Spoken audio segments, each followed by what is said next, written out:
The last battle of the Cold War was not fought between NATO and the Warsaw Pact in Europe or between America and the Soviet Union in the Pacific. It was fought in the Himalayas. In 1948, it was located in a region known as the Line of Control, a disputed border that divides the Indian state of Jammu and Kashmir between India and Pakistan. And the United States met in Washington to discuss their shared concerns regarding the Soviet threat to the region. The US agreed to supply Pakistan with military aid to help them defend themselves against any potential Soviet incursions through Afghanistan. This marked the beginning of the Second Cold War proxy war in Kashmir. When the Indian Army reported these events to their superiors, it quickly became clear that a full-scale war was brewing.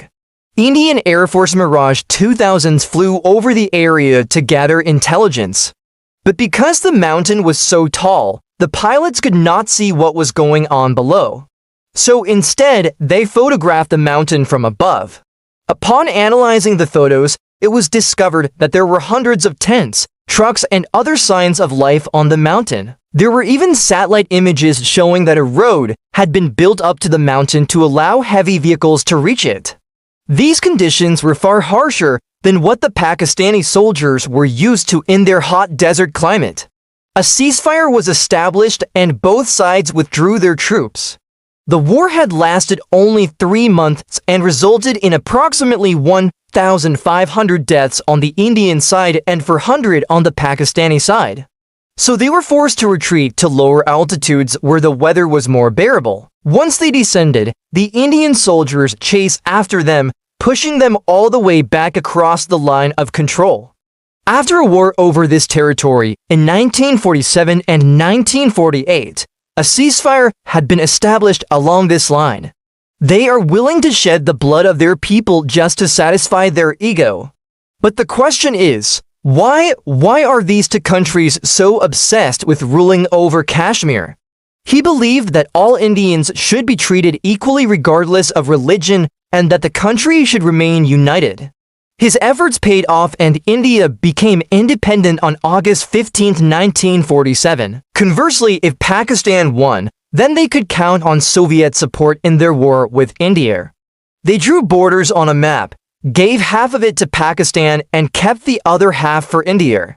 Militants supported by Pakistan have launched attacks into Indian-controlled Kashmir from the safety of Pakistani territory. India has responded by launching cross-border strikes into Pakistan. If either side backs down, it would appear as if they are weaker than the other, which would have serious consequences for their international standing. As a result, the United Nations Security Council has threatened sanctions against both countries unless they cease hostilities. But until then, the fighting will continue and innocent people will continue to suffer. And ever since then, both countries have been fighting over Kashmir. At the time, India was still under British rule and was set to be divided into several regions based on religious lines. There would be a Muslim state, a Hindu state, and an untouchable state where people of all religions could live together equally. If India wins, then Pakistan loses and vice versa. Unfortunately for the people of Kashmir, they are caught in the middle and have been suffering ever since. Since 1947, there have been 6 wars between these two countries, resulting in over 1,000 deaths. But despite all this violence, the people of Kashmir still want independence. They do not want to be ruled by India or Pakistan. Well, yes, it is just a piece of land. But it's also a piece of land that both countries claim as their own. Each believes that they have a historical, cultural, and religious right to rule over it. And neither is willing to back down. They want to be free. As you can see, both countries were playing a dangerous game, but ultimately it was India who came out on top. A massive air assault operation involving hundreds of aircraft and thousands of troops.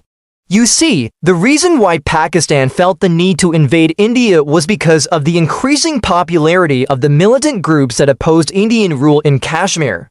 Even though neither India nor Pakistan was a member of the Warsaw Pact or NATO, the threat of nuclear war between the Soviet Union and the United States made the situation too dangerous to ignore. If either side won the war, It would strengthen their position in the event of a superpower conflict.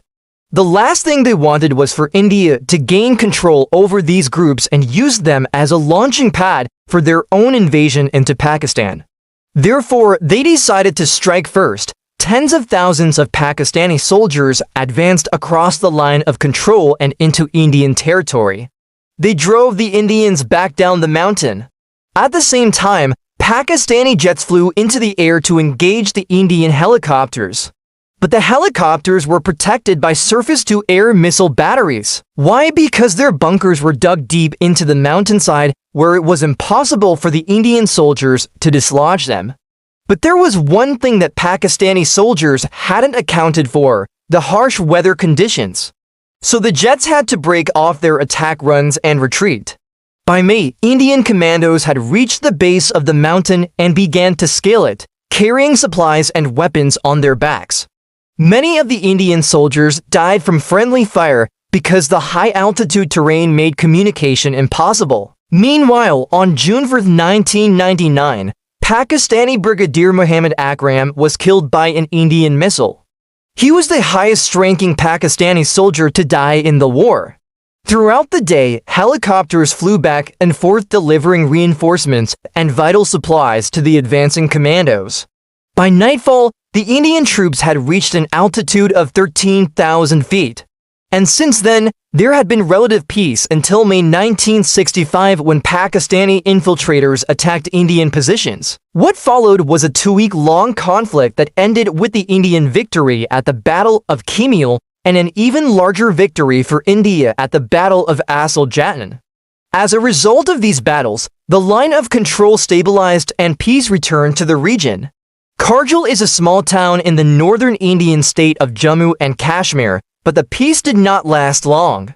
In 1984, after the Soviet invasion of Afghanistan, Pakistan began sending arms and ammunition across the line of control to armed groups who attacked Indian forces almost daily. The most significant of these groups were the Hezbollah, which means Party of God in Arabic, and the Jammu and Kashmir Liberation Front, also known as the JKIF. In response, India increased its troop presence along the line of control from 60,000 to 120,000 troops. So for several years, low-level attacks continued until a major conflict erupted in April 1999. On May 1999, the Indian Army discovered a large number of Pakistani soldiers constructing fortifications on a mountain called Point 4,788 near the town of Kargil. Their presence raised suspicion because normally construction work could only take place during the summer months due to the harsh weather conditions in the winter. Furthermore, nobody had received permission to build anything on this mountain, which was 17,000 feet above sea level and straddled the line of control.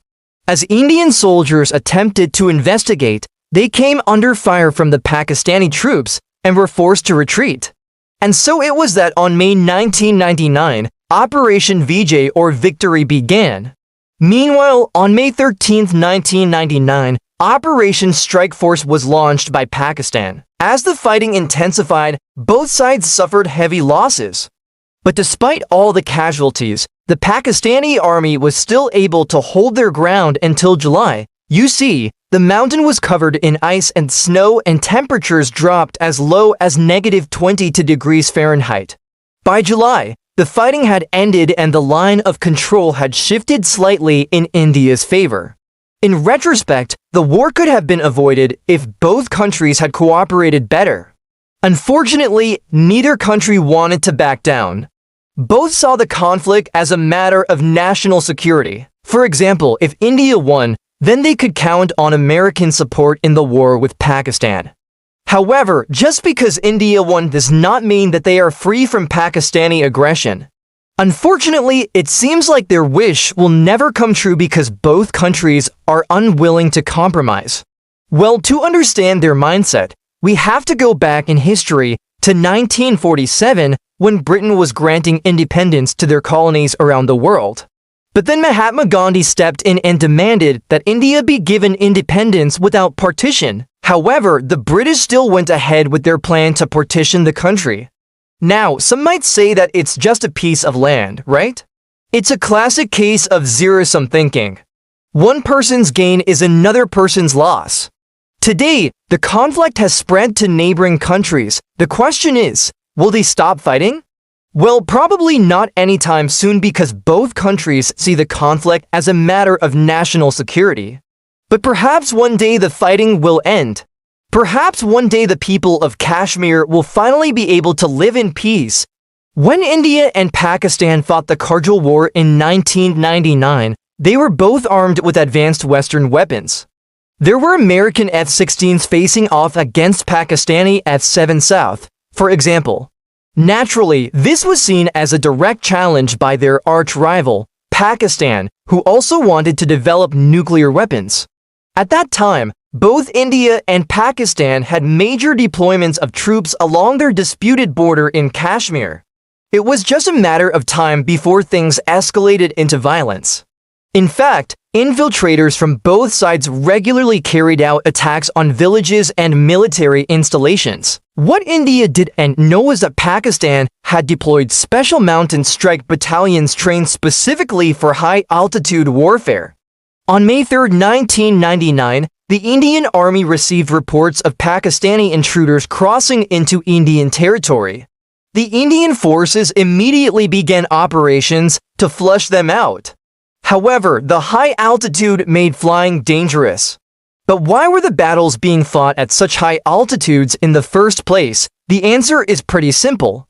The infiltrators were also carrying portable anti-aircraft missiles, which they used to shoot down several Indian helicopters. One of the most important advantages of the infiltrators was that they were familiar with the terrain. The local population in Ladakh follows Vajrayana Buddhism and doesn't have much contact with the outside world. So it was clear that the war could drag on for months with neither side gaining a clear advantage. So India and Pakistan agreed to a ceasefire, and the infiltrators were asked to withdraw to the other side of the line of control. The war had officially ended, but the infiltrated weapons were still lying on the Indian side. This meant that whenever the next infiltration attempt happened, the Indians would be taken by surprise once again. But since then, only one round of talks has been held and no concrete steps have been taken to disengage the troops. Both India and Pakistan are too proud to make the first move and end this pointless conflict. This kept the local people largely unaffected by the ongoing war. If you want to know where this border is and why it is still a source of tension between India and Pakistan, click on this card. Thank you for watching. It's been 2 decades since the Kargil War, but till date, no side has claimed victory. Both India and Pakistan claim to have won the war, while the locals call it the Forgotten War. The war ended in a stalemate, but it was certainly not a pointless affair. The Kargil War proved to be a baptism by fire for the newly raised mountain strike battalions of the Indian Army. Since then, they have undergone a transformation and are now capable of fighting at high altitudes. The war also showed the limitations of relying on foreign aid. At that height, visibility is very poor, which makes it harder for the enemy to detect your movements. But once the Americans realized that India wasn't backing down, they immediately dispatched supplies worth $5 million to India. The Siachen Glacier is just 20 miles away from Kargil, and since 1984, Indian and Pakistani soldiers have been occupying posts there. The Siachen conflict is often called the highest battle on Earth. But unlike Kargil, there is no defined boundary in Siachen. This means that Indian and Pakistani soldiers have to fight in sub-zero temperatures in the middle of a glacier with no clear objective. These supplies included rations, blankets, medicines, and body armor. The arrival of these supplies gave the Indian soldiers a morale boost and reminded them of the times when America sent supplies to the Indian National Army during the Second World War. The attack was supported by tanks and artillery, but the operation was soon bogged down due to bad weather. As the two armies clashed, thousands of soldiers were killed and wounded. But as the war dragged on, it became clear that neither side was willing to back down. The fighting soon spread to the Dras and Kargil towns, which were important junctions for the infiltrators.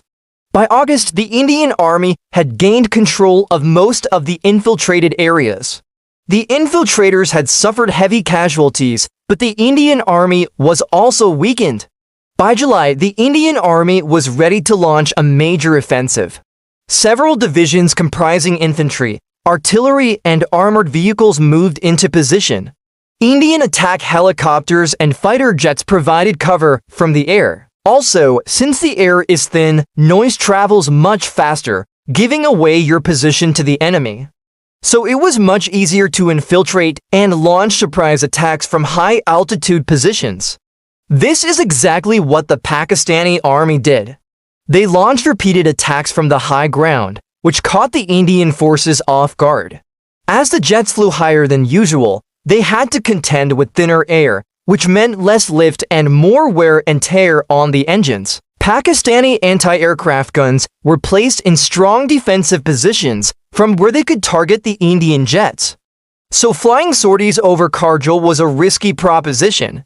Within days, there was heavy fighting in the area around the Talaling Pass. These Pakistani infiltrators were stubborn and determined to hold their positions. They refused to leave even when the Indian Army launched heavy artillery attacks.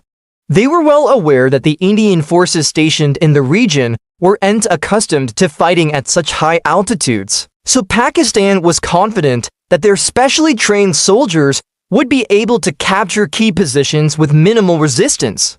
All it took was a bit of planning and coordination to turn these low-level attacks into an all-out war. Just a few weeks after the Indian nuclear tests, Pakistan responded by conducting its own nuclear tests. Soon enough, the Indian Army realized that it was in for a long haul. Most of the world had just come out of the winter season, but here in the Himalayas, winter lasts almost all year round. Kargil and Ladakh are located in the high-altitude cold deserts of Jammu and Kashmir, where temperatures plummet to minus 20 degrees Celsius in the night. In such harsh conditions, men and machines alike become inactive. So it was very important for both sides to capture the high ground as soon as possible. His plan involved launching infiltrators into the Indian side of Kashmir to capture strategic locations and provoke the Indian Army into reacting violently. The Indian retaliation would then be used as propaganda to garner international support for Pakistan. The plan was simple yet effective, and Pakistan got down to work immediately. The international community strongly condemned this move, but none of the countries stopped Pakistan from developing their nuclear arsenal. This resulted in an arms race between India and Pakistan, as both countries wanted to gain superiority over each other. And the battle was fought at such high altitudes that it resembled some sort of a Cold War conflict. But why exactly were these two South Asian rivals fighting in the high-altitude deserts of Ladakh? What was the build-up to this war? And why is it considered to be one of the most pointless conflicts of modern times? Welcome to our channel. And today let us find out how the Kargil War became a high-altitude conflict, which was reminiscent of the battles fought during the Cold War. In May 1998, India conducted nuclear tests in Pokhran, making it the sixth country to acquire the nuclear weapons. Pakistan decided that if they couldn't match the Indian military strength, then they would at least target the Indian military psychologically. Pervez Musharraf, the then chief of the Pakistan Army, came up with a plan to bleed India by 1,000 cuts. Infiltration attempts were stepped up considerably, and soon enough, the Indian security forces started receiving reports of increased infiltration from the other side of the border. The first signs of war were seen in the Kargil district of Ladakh. As the fighting continued, it soon became clear that these were not regular infiltrators, but a full-scale invading force. The Indian Air Force was deployed to provide close air support to the army, and soon a large number of combat aircraft were flying sorties over Kargil. So far, we have mostly discussed the challenges posed by the high altitude. The thick undergrowth and steep cliffs also helped the infiltrators hide their weapons and ammunition. On June 26th, Indian paratroopers launched Operation Vijay to take back the Talaling Pass from the infiltrators. Meanwhile, Pakistani reinforcements were rushed to the area to stop the Indian advance. There were about 40,000 Indian soldiers and 50,000 Pakistani soldiers in the area. This problem was solved during the Second Kargil Review, where India and Pakistan agreed to set up a mechanism to monitor the line of control.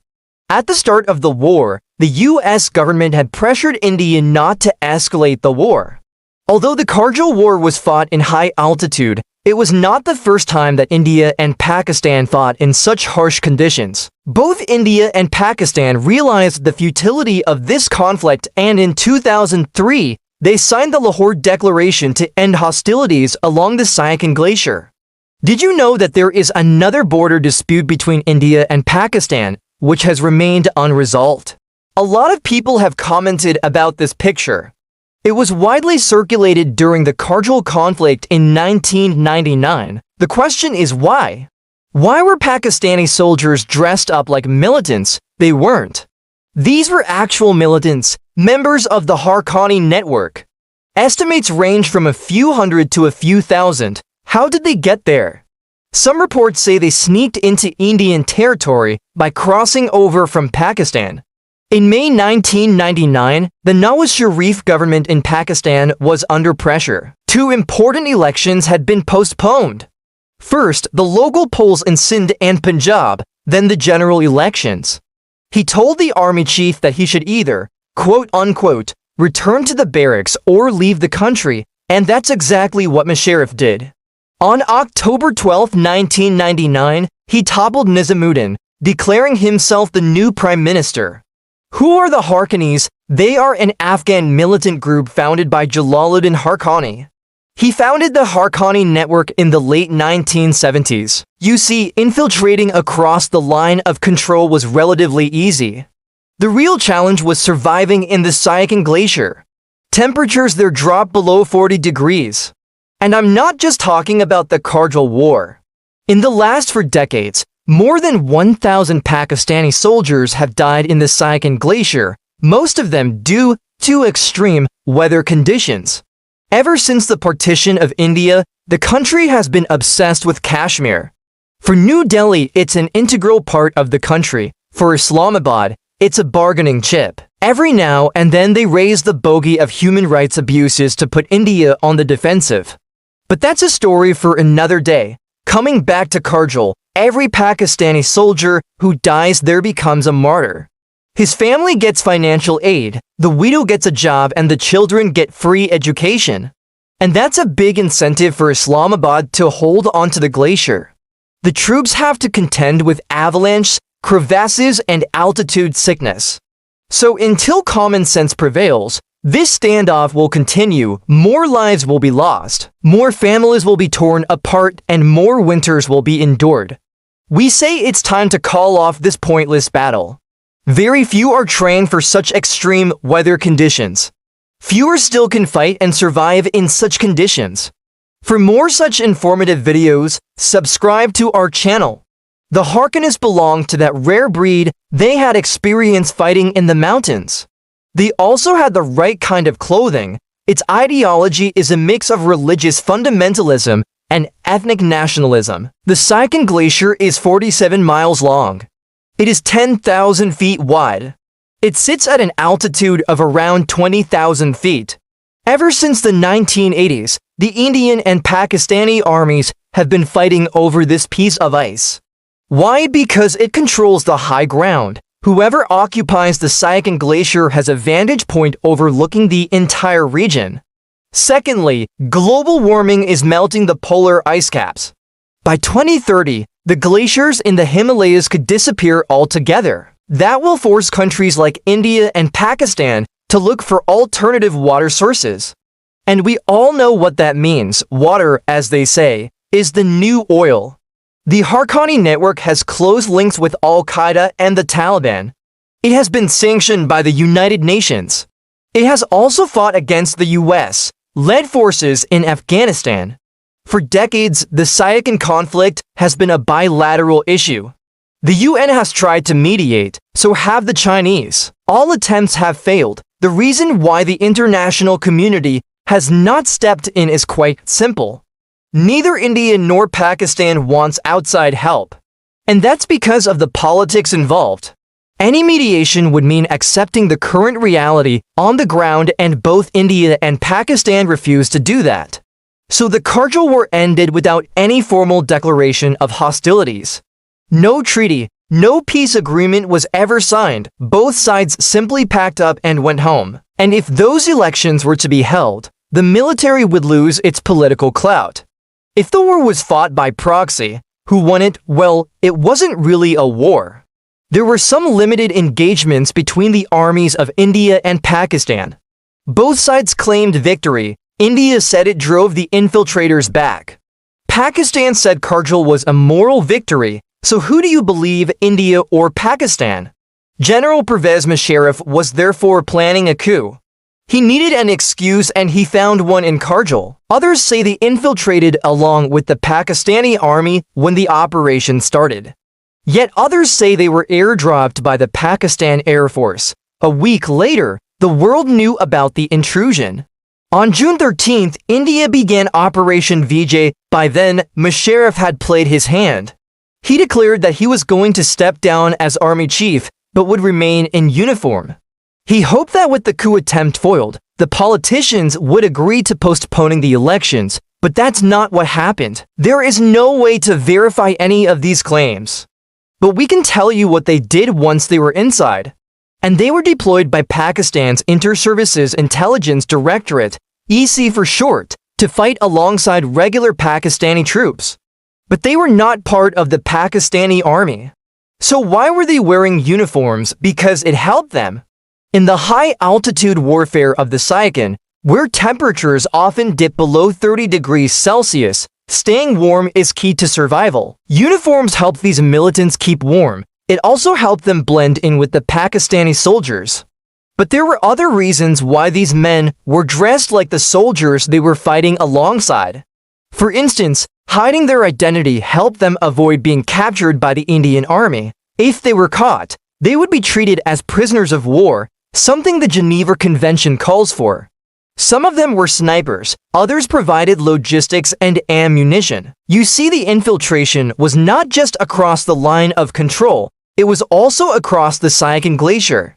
The Pakistani army pushed militants all the way up to the Point 6 and Point 7 area. That's nearly 18,000 feet above sea level. At such high altitudes, soldiers need special training, acclimatization, and most importantly, special clothing. The Harkonnens had none of these, but they were still deployed, which begs the question, what was Pakistan thinking?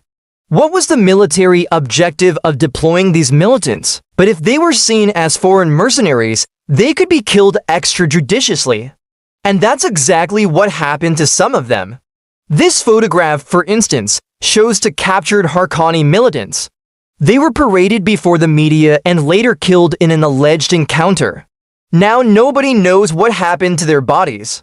Their families don't even know if they are dead or alive. It's hard to say how many militants infiltrated the Pakistani army at Kargil. They fought alongside Pakistani soldiers in the forward areas, mostly in the Batalik sector. The Harkonni fighters were deployed in the rear. They manned the support positions. The answer, we say, lies in the politics of the time. On May 26th, Pakistani infiltrators attacked Indian positions at Kargil. Nawaz Sharif called Musharraf's bluff, and that raises another question. Before we move further, let me answer the most obvious question. So why did they suddenly pop up in Kargil? Because Pakistan's EC needed their expertise. What explains the Pakistani obsession with Kargil?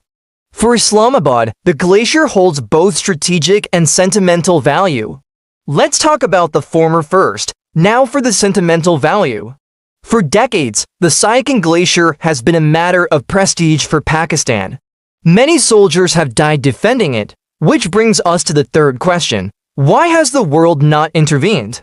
For India, this is a matter of national security. For Pakistan, it's a political question. As for India, giving up Kargil is not an option. We have fresh content 24/7, so stay updated. The Kargil War was an armed conflict fought between India and Pakistan in the Kargil district of the Indian state of Jammu and Kashmir. The war lasted from May to July 1999 and resulted in an estimated 400 to 500 deaths on the Indian side and more than 3,000 casualties on the Pakistani side. So what was this war about, and how did it end without a formal peace treaty? In this episode, we'll explore how international diplomacy influenced the outcome of the Kargil War. Before delving into the topic, I have a request. Please subscribe if you haven't already and press the bell icon to get notified when we release new videos. Since the 1980s, the Indian state of Jammu and Kashmir has been the site of an ongoing insurgency, with the main demand being a merger of the state with Pakistan or some form of independence. With NATO focused on the Balkans, Pakistan believed it could act with impunity in Kashmir. The war was marked by fierce battles in the high altitudes of the Himalayas, showcasing the bravery and endurance of both sides. The United Nations Security Council passed several resolutions demanding that Pakistan withdraw its troops from the Kargil Heights. These resolutions were based on the UN Charter as principles of non-interference in the territorial integrity and political independence of other states. However, Pakistan resisted international pressure and continued to support the militants in Kargil. This decision was seen as a major victory for India, and the international community welcomed the end of the conflict. The buildup of Indian forces and the effectiveness of Operation Vijay had put Pakistan on the defensive, and it was clear that they could not hope to defeat the Indian army in a conventional battle. Additionally, the Indian Air Force had gained air superiority, which made it difficult for Pakistan to resupply and reinforce their troops in Kargil. And that continuing the war would result in heavy losses with little chance of achieving their strategic goals. Pakistan's own assessment of the situation indicated that continuing the conflict would result in heavy casualties and little gain. The Kargil Agreement was a set of confidence-building measures agreed upon by India and Pakistan in the aftermath of the war, and promote cooperation along the line of control, the de facto border that separates Indian-administered Kashmir from Pakistani-administered Kashmir. One of the key provisions of the agreement was the establishment of a mechanism for the exchange of lists of villages along the line of control. The Kargil Agreement was an important step towards improving ties between the two countries. The main sticking point in India-Pakistan relations, both India and Pakistan had made territorial claims in Kashmir, and neither side was willing to compromise. Additionally, the agreement did not include any provisions for demilitarization along the line of control. Both sides maintained a significant military presence in the area, which contributed to the risk of renewed hostilities. However, it was not a comprehensive peace agreement and did not address the root causes of the conflict. This proved to be a challenge as India and Pakistan continued to accuse each other of violating the agreement and using it for political advantage. This was intended to clarify the border and to reduce the possibility of misunderstandings leading to clashes.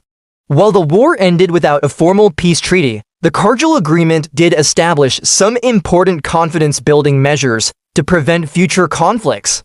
Your feedback is very important to us and helps us make better videos. Thanks for watching. However, the underlying dispute over Kashmir remains, and cross-border terrorism continues to be a source of tension between the two countries. The agreement also called for both sides to take measures to prevent cross-border terrorism and infiltration. This included dismantling militant infrastructure and stopping the flow of weapons and other supplies to militants. It was signed on October 1999 in Islamabad during a meeting between the Indian and Pakistani officials. Both India and Pakistan committed to facilitate the movement of goods and people across the line of control for trade and economic purposes. The agreement also addressed the issue of prisoners of war and called for the exchange of prisoners and detainees within 3 months of the signing of the agreement. This was in line with international humanitarian law and was seen as a gesture of goodwill between the two countries. The Pakistani army then began a phased withdrawal from the area, and Indian forces remained on alert but did not pursue them. A ceasefire was established on July 27th, and the last Pakistani soldiers crossed the line of control on August 14, 1999. With the international community strongly condemning their actions, Pakistan realized that they had little support for a protracted conflict. Indian Air Force played a significant role in the conflict by providing air support and targeting Pakistani positions. As the fighting intensified, the United Nations Security Council passed several resolutions calling for a ceasefire and the withdrawal of Pakistani troops. These resolutions were supported by most of the international community, including Pakistan's allies like Saudi Arabia and the United Arab Emirates. While Pakistan initially resisted international pressure, it's possible that these diplomatic efforts did play a role in their decision to end the conflict. Additionally, the poor state of India-Pakistan relations following the nuclear tests conducted by both countries in 1998 made diplomatic solutions less likely. While the insurgency had largely been confined to the southern part of the state, there were concerns that it could spread to the northern areas, which were relatively stable at the time.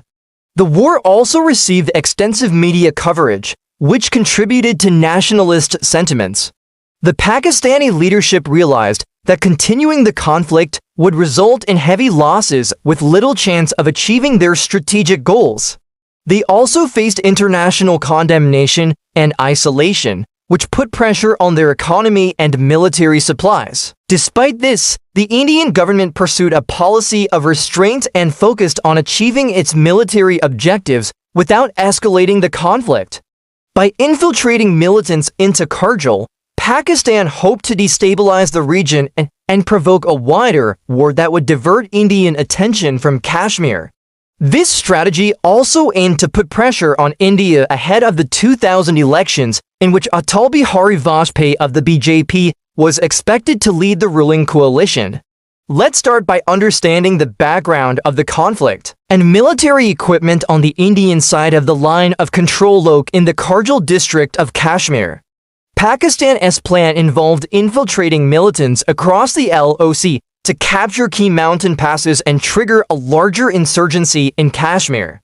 If successful, this would have allowed Pakistan to divert Indian troops from other areas along the border and potentially escalate the conflict. The LOC is an unofficial border that divides Kashmir into Indian and Pakistani-controlled territories. It was established in 1949 after the First War between India and Pakistan. In May 1999, Indian forces discovered a large number of Pakistani troops. The discovery of Pakistani troops led to intense fighting between the two armies. But why did Pakistan attempt this incursion? One reason was the growing support for Kashmiri separatism. Another factor was the involvement of the United States in the conflict in Kosovo, which had distracted the international community and created a window of opportunity for Pakistan. As the fighting intensified, India mobilized its forces and launched Operation Vijay to drive out Pakistani troops. As the war dragged on, the international community began to call for a peaceful resolution. Meanwhile, public opinion in India was strongly anti-Pakistan, and there was growing support for a strong military response. As Indian troops closed in on the Pakistani positions, it became clear that Pakistan would not be able to hold out indefinitely. On July 26, 1999, Pakistan's Prime Minister Nawaz Sharif announced that he had ordered the withdrawal of Pakistani troops from Kargil. There were many factors that led to Pakistan's decision to end the war. The end of the war was also influenced by diplomatic efforts, although these were not as prominent as the military aspects. However, the most significant factor was probably the realization that they were facing a military defeat. The end of the war was announced on July 26, 1999, when Pakistani Prime Minister Nawaz Sharif ordered his troops to withdraw from Kargil. While there was no formal peace treaty signed, the war effectively ended with the withdrawal of Pakistani troops. The main purpose of the agreement was to establish mechanisms to prevent future conflicts. Additionally, the Kargil Agreement provided for the promotion of trade and economic cooperation, particularly in the context of the South Asian Free Trade Agreement, SAFTA. Despite these agreements, relations between India and Pakistan remain tense due to the continued cross-border terrorism and the lack of progress on resolving the underlying dispute over Kashmir. One of the limitations of the agreement was that it did not provide for any concrete measures to resolve the Kashmir dispute. Furthermore, the Kargil Agreement was not legally binding and its implementation depended on the goodwill of both sides. In conclusion, the Kargil War was a significant event in the history of Kashmir, India-Pakistan relations. If you enjoyed this video, please hit the like button and share it with your friends. The Kargil conflict was a war between India and Pakistan, but it wasn't a direct war. Instead, it was a proxy war. In this video, I am going to explain what that means and in what ways this war was a modern example of proxy warfare. But before we start, if you want to see more videos like this, please subscribe so that you get notified whenever we upload a new video. Before we can understand the Kargil conflict, we need to understand what proxy warfare is. You might have heard of the 30 Years' War in Europe or the various conflicts in the Middle East during the Cold War. Symmetrical proxy wars are basically two opposing states fighting each other through conventional means. It's almost like a regular war, just that it's happening through a third party. Let's start with the first one, infiltration. Infiltration is when a military force enters another country's territory without declaring war. It's not quite an invasion because there's no large-scale military operation or occupation. Infiltration is a covert operation designed to go undetected for as long as possible. Invasion, on the other hand, is a large-scale military action intended to be seen and heard. Instead, it's a smaller-scale penetration that's usually meant to gather intelligence or disrupt enemy forces. Militias are basically irregular forces that are raised and trained by a state. They're not quite as formal as a regular army, but they're still under the control of a central authority. During the conflict, both India and Pakistan used militias to fight each other.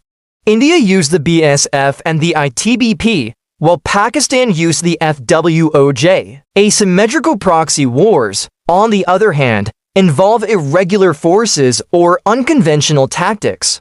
This is different from a high-intensity conflict where the belligerents use all available military assets. The reason for this is that both India and Pakistan knew that a large-scale war could easily escalate into a nuclear conflict. This led to a major overhaul of the Indian military. The army became more professional and less politicized. They also began to focus more on counterinsurgency and counterterrorism operations, so they kept the conflict at a low intensity to avoid triggering each other's nuclear weapons. Irregular forces are any kind of military force that isn't a regular army. The war ended in July of 1999, but the underlying issues that caused the war are still there. The conflict claimed the lives of over 500 people on both sides. But perhaps more importantly, it set back the peace process between India and Pakistan by years. Thank you very much for watching, and I hope to see you in the next video. Child soldiers are basically anyone under the age of 18 who's involved in a military conflict. They can be used as fighters, but they can also be used in support roles like carrying weapons or supplies. They continued to support militant groups in Kashmir, and they refused to give up their nuclear weapons. This has led to a situation where India is now considered a nuclear power and Pakistan is considered a rogue state. In some cases, child soldiers are used as human shields. So it could be a militia, a paramilitary group, or even a terrorist organization. The important thing about irregular forces is that they do and follow the rules of engagement that govern regular armies. This means that they can engage in activities that would normally be considered illegal, such as torture, war crimes, and genocide. The distinction between the two is important. Terrorists use violence to achieve their goals. Militias, on the other hand, are part of a regular military force. It's not clear exactly how many were involved, but estimates range from a few dozen to several hundred. Many of these children were recruited by the militant groups, but some were also used by the regular armies. The use of child soldiers is a war crime under international law. Both India and Pakistan violated this law during the conflict. During the conflict, both India and Pakistan accused each other of supporting militant groups in the region. It was a war between two states, but it was fought by irregular forces on both sides. There was also a heavy emphasis on covert operations and intelligence gathering. The infiltrators, militias, and militant groups all tried to operate in secret until they were discovered by the other side. This is unlike a traditional war where the belligerents are usually known and the fighting is more open. India said that Pakistan was allowing militant groups to operate from its territory, while Pakistan said that India was supporting militant groups inside Kashmir. The Pakistani army would send infiltrators across the line of control to launch attacks on Indian targets. These attacks were usually carried out by irregular forces like militias or paramilitaries, but sometimes the infiltrators were regular soldiers. As we saw earlier, the infiltrators often used terror attacks to achieve their goals. But in some cases, the terror attacks were carried out by non-state actors like militant groups. Militant groups are basically organized armed groups that use violence to achieve their political goals. In the case of Kashmir, the militant groups wanted independence from both India and Pakistan. The goal of these infiltrations was to provoke a response from the Indian security forces. If the Indian army responded, then the infiltrators would open fire. This would create casualties and provoke public anger among the local population. If the Indian army didn't respond, then the infiltrators would simply melt away into the mountains. Either way, infiltration was a success. Usually one side uses irregular forces against a regular army, or both sides do. The classic example of an asymmetrical proxy war is the Soviet-Afghan War, where the US supported the Mujahideen against the Soviet Union. What makes the Kargil conflict interesting is how similar it is to these historical examples, but also how much different it is. While it did involve cross-border incursions, paramilitary forces, and a non-state actor, the main belligerents were the armies of India and Pakistan. So in that sense, the Kargil conflict was a modern example of proxy warfare because it combined elements from both symmetrical and asymmetrical warfare. In a nutshell, proxy warfare is when two states fight each other by using other groups or individuals as proxies. These proxies could be non-state actors like militias or terrorist organizations. But they could also be another state that shares common interests with one of the original belligerents. The idea behind proxy warfare is that you can achieve your strategic goals without having to get directly involved yourself. This allows states to avoid direct confrontation while still being able to advance their interests. Proxy wars are nothing new. They've been going on for centuries. The most important thing to keep in mind is that there are two different types of proxy wars. What Charles Zorgbeher called in 1989 asymmetrical and asymmetrical warfare. The Kargil conflict was neither of these things. It was instead something in between, which is why many scholars today describe it as low-intensity conflict or subconventional warfare. For the purposes of this video, we're going to focus on the following elements: infiltration, cross-border terrorism, and the use of militias. In the case of Kashmir, infiltration has been going on since the 1980s. The difference between infiltration and invasion is an important distinction to make. The next element of modern proxy warfare is cross-border terrorism. Now, it's important to note here that not all militant groups are terrorists. This brings us to the last element of modern proxy warfare, which is the use of militias. Now, it's important to distinguish between the use of militias and the use of irregular forces. What made the Kargil conflict particularly brutal was the use of child soldiers. In the Kargil conflict, both sides used child soldiers. So in conclusion, the Kargil conflict was a modern example of proxy warfare because it combined elements from both symmetrical and asymmetrical warfare. The Kargil conflict was also a low-intensity conflict because the belligerents didn't use their full military capabilities.